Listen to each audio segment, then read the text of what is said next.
ദൈവത്തെ ദർശിച്ചവരാണ് വിശുദ്ധർ.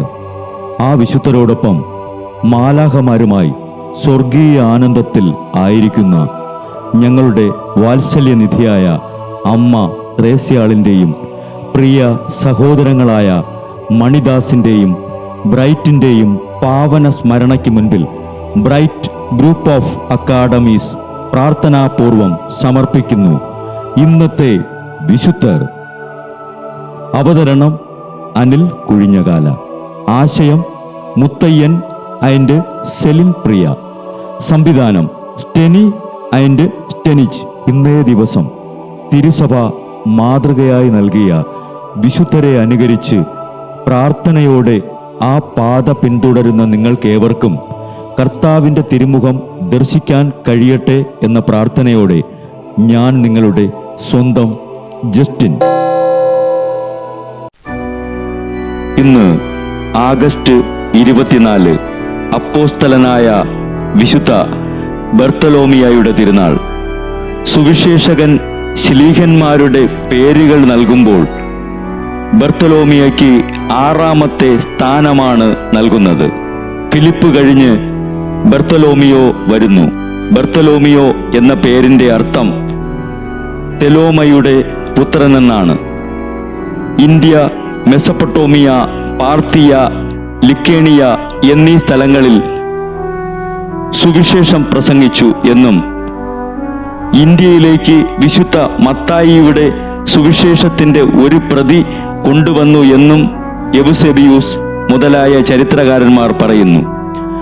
വിശുദ്ധ ബർത്തലോമിയോ അവസാനം പ്രസംഗിച്ചത് അർമേനിയയിലാണ്.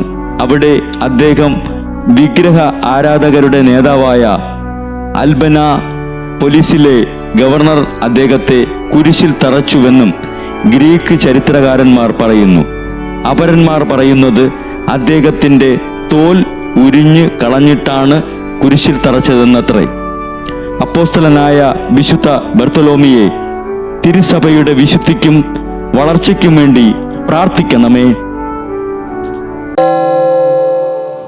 ബ്രൈറ്റ് കുടുംബത്തിൽ നിന്നും കർത്താവ് തൻ്റെ മുന്തിരിത്തോപ്പിലേക്ക് വിളിച്ച് പൗരോഹിത്യം നൽകി അനുഗ്രഹിച്ച റവറൻ ഫാദർ ബിൽ ബ്രൈറ്റും സന്യാസത്തിലേക്ക് വിളിച്ച് അനുഗ്രഹിച്ച് മണവാട്ടിയാക്കിയ സിസ്റ്റർ മരിയ ജോസും വിശുദ്ധരെ അനുകരിച്ച് ഇവിടെ ഈ ഭൂമിയിൽ ആത്മാക്കളെ നേടാനായി ഇരുൾ വീണ താഴ്വരയിലൂടെ നടക്കുമ്പോഴും പൈശാചിക ശക്തികൾ വിടാതെ പിന്തുടർന്ന് പീഡിപ്പിക്കുമ്പോഴും മരണം നിഴലായി കൂടെ നടക്കുമ്പോഴും ദിവ്യകാരുണ്യം എപ്പോഴും ആത്മാവിന് കരുത്തേകും പോലെ തിരുവചനമെന്നും പാതയിൽ വിളക്കായി ജ്വലിച്ച് ആ ജ്വാലയിൽ അനേകായിരം ആത്മാക്കളെ നേടിയെടുക്കാൻ സകല വിശുദ്ധരെ, മാലാഖമാരെ ഇവർക്കു വേണ്ടി എപ്പോഴും കർത്താവിനോട് മാധ്യസ്ഥം വഹിച്ച് പ്രാർത്ഥിക്കണമേ. അനുദിന വിശുദ്ധർ നടന്ന വഴിയെ നടക്കുന്ന ഇവർക്ക് പിന്നാലെ കൽപ്പനകൾ പാലിച്ച് കരുത്തോടെ നടക്കുന്ന ഞങ്ങളും ഞങ്ങളുടെ പ്രിയപ്പെട്ടവർക്ക് അരികിലെത്തി നിത്യസൗഭാഗ്യം പങ്കിടാൻ അനുഗ്രഹമരുളണമെന്ന് കർത്താവേ അങ്ങയോട് ഞങ്ങൾ പ്രാർത്ഥിക്കുന്നു.